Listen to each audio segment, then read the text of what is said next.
The Sleepers, Chapter 32, Change.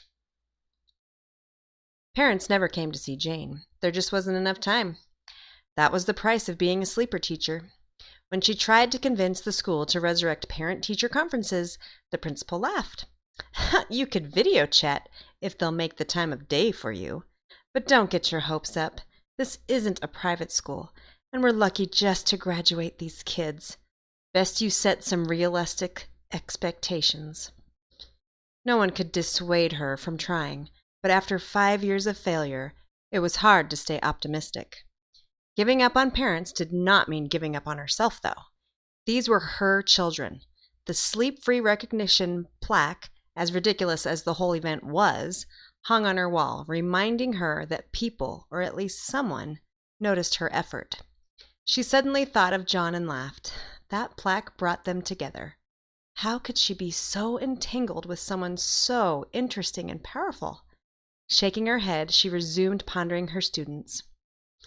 Here at this all-sleeper school, Jane was making a difference. Parents may not care, but Sleep-Free's computer algorithm agreed. Her appointment arrived 5 minutes early, wearing humility like a glove. Sleepers were never early. But there he stood, the first father to arrange a conference since she started teaching.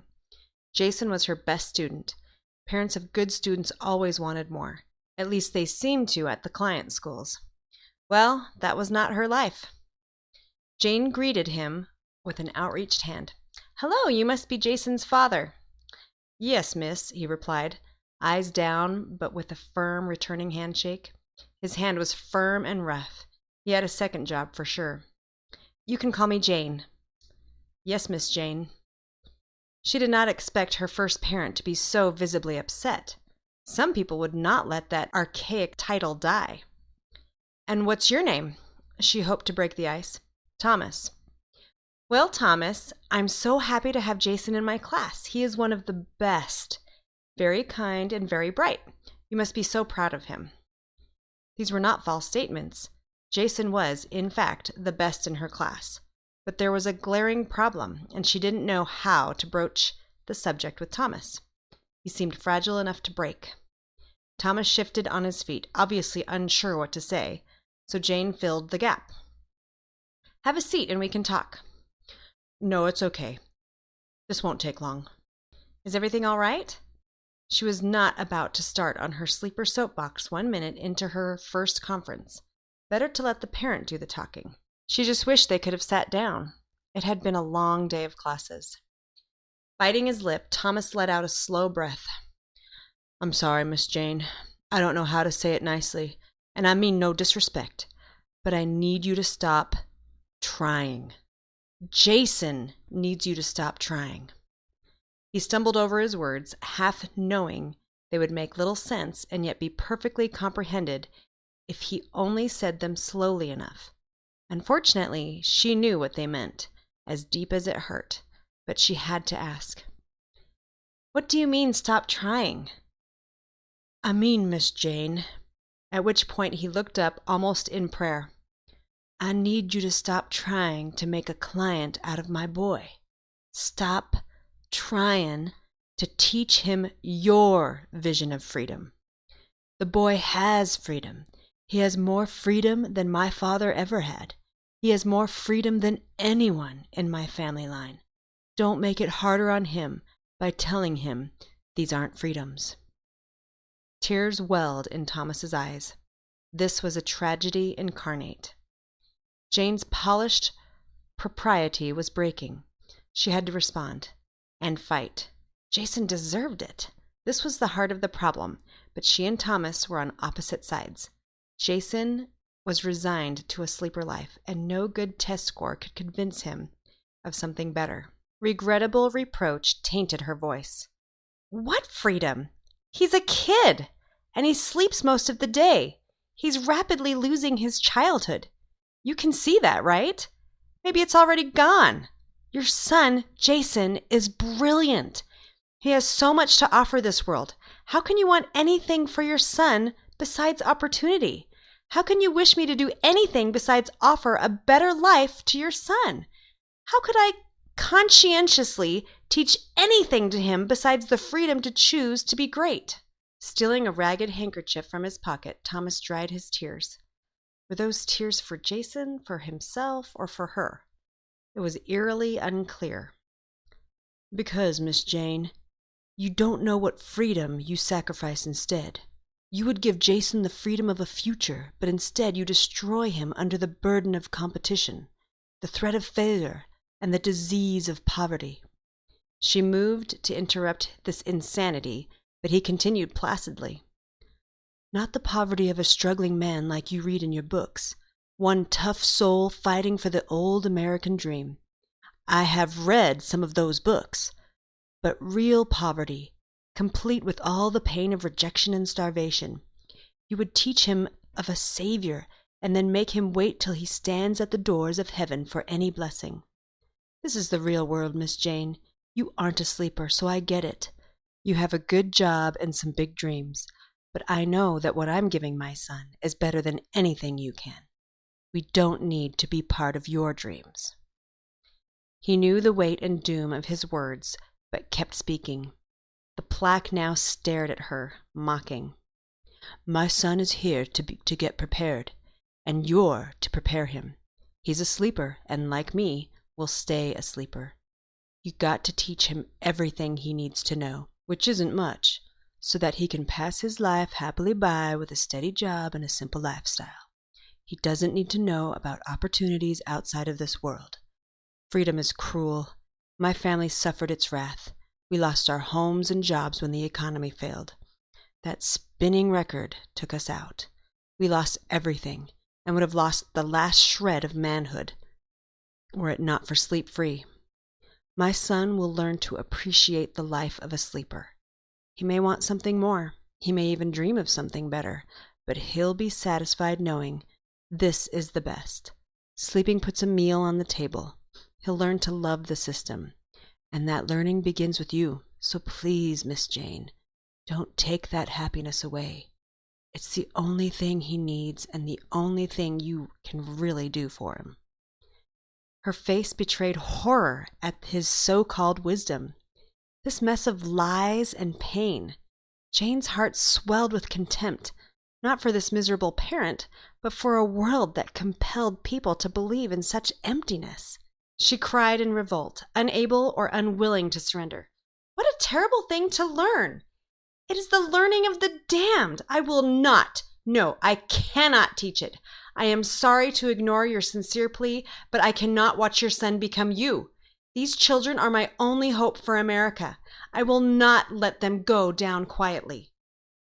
With no ounce of contention, as if the world was too much, life too much, to waste on anger, Thomas nodded his head in surrender. I understand, Miss Jane. You're true to your character. Jason really likes you, and this will break his heart, but I have no choice. I hope you'll forgive me, but I'll be requesting a transfer for my son immediately. There's nothing you can do. There's nothing I can do. There's nothing anyone can do. There's no Savior today, and I can't ask him to believe only on your word. Nothing's going to change, and Jason might as well know it or not know that he should know it. Such fatalism. It was Jane's turn to sigh, a signal that cued Thomas's departure. Good night, Miss Jane. Thank you for taking the time to meet. Before she could muster a meaningful response, he was gone, sucking away all hope and light in her classroom. She needed John now. She needed what he had. She wanted to rip down that plaque. Sleep Free had done this. Entering my apartment unannounced, Jane ran straight for my arms. I had never seen her so distressed, and held her tight as if she might fall apart. Leading her to the couch, where I could maintain this tight embrace, I asked, "What's wrong, Jane?" I met one of my students' parents today. He's a sleeper. His son is my best student, perhaps the only hope I have in my classroom. The boy is like you. Great potential, tremendous energy. She tried to laugh and hold back tears, adding, A real troublemaker. Problem is, he spends too much time sleeping and thinks people can't change. He's too young to be beaten. Well, what's the matter? Did the visit go poorly? I wanted to comfort her, but I didn't understand. She rehearsed every detail. Having lived many of these same emotions, I could at last have empathy for a kindred soul, the woman I loved. I held her tighter, and she finished her story.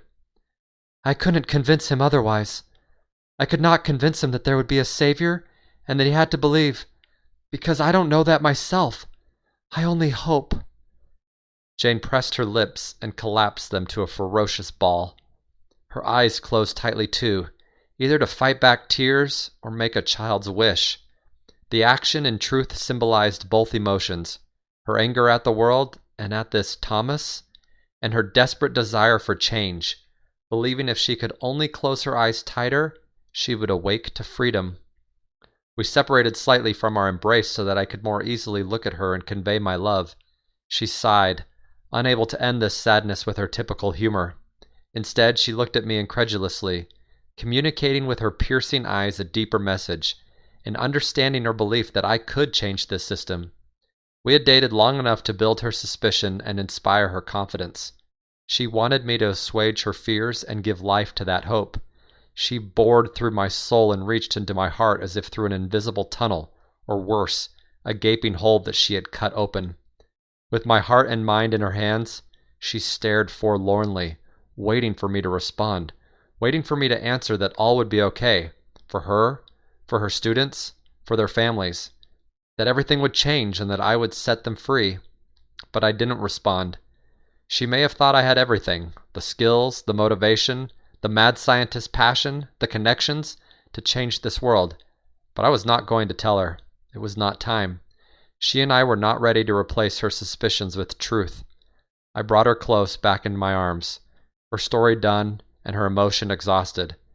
Until I had the answer, I did not have the heart to answer. Reciprocated love would have to suffice for her suffering.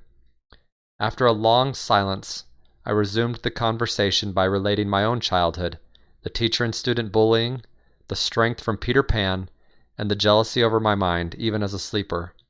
Over many all too short evenings, I would tell her everything from my childhood. It was necessary preparation for what awaited her upon true induction.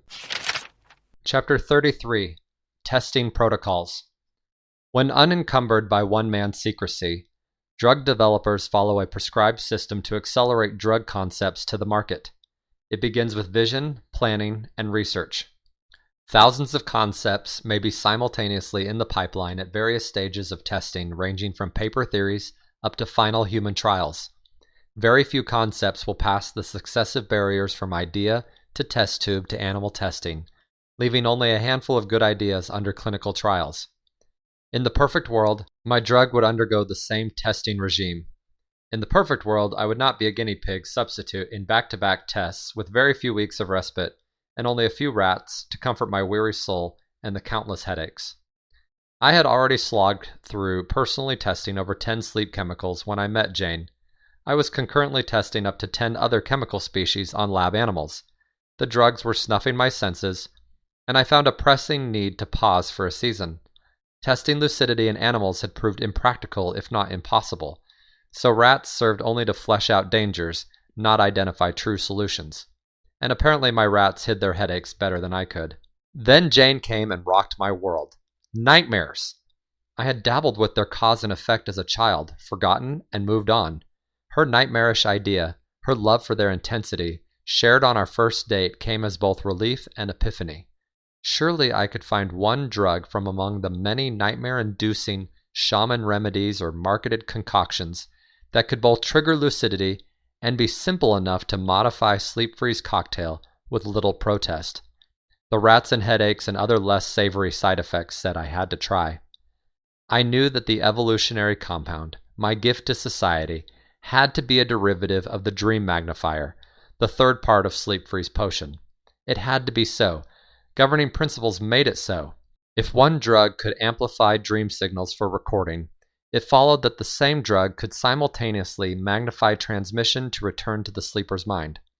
With the right exaggeration, the strong signal could thus inform the sleeper he was dreaming in his subconscious state. Once alerted, the conscious state could then enter the dream world as a welcomed visitor. Theoretically, the existence of such a drug made sense, but random testing could waste a lifetime.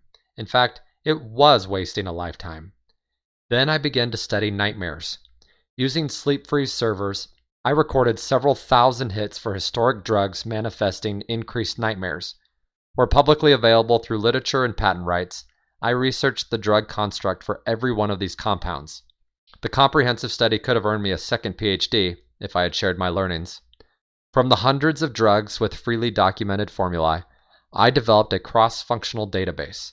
My analytics program cataloged trends across the functional groups, delivery mechanisms, neural interactions, and so on. If the compound remotely resembled our drug, even as a distant relative, I programmed it to take special note and continue the quest. The more I studied, the more themes came into clarity. Certain types of drugs produced repeating types of side effects. Compounds with certain elements affected the brain similarly. Two threads looked most promising. One, a host of sleeping pills were notorious for strange dreams. And two, a common functional group across drug families triggered brain activity akin to dopamine. With these two concepts on paper, I began the task of integrating theory with design. I needed Ray to perceive the content via dream, so the change had to be preferentially simple. I also needed the adaptation to be minor compared to the complexity of the foundation drug itself. This required finesse in synthesis. I proposed 10 alternatives of sleep freeze dream magnifier as a first pass. Animal tests reduced these 10 options to 6. With these few attractive choices, I began testing. In less than 2 years, I would know if any of the 6 might work. Self-testing my drugs was wearisome. Adding repeated nightmares frazzled my drug-ridden brain with torment. Lucidity did not come with the first drug, but it certainly invoked nightmares, and Ray felt the influence. I stopped testing that first drug after only a few weeks, knowing that such terror would never pass clinical trials. On to the second drug.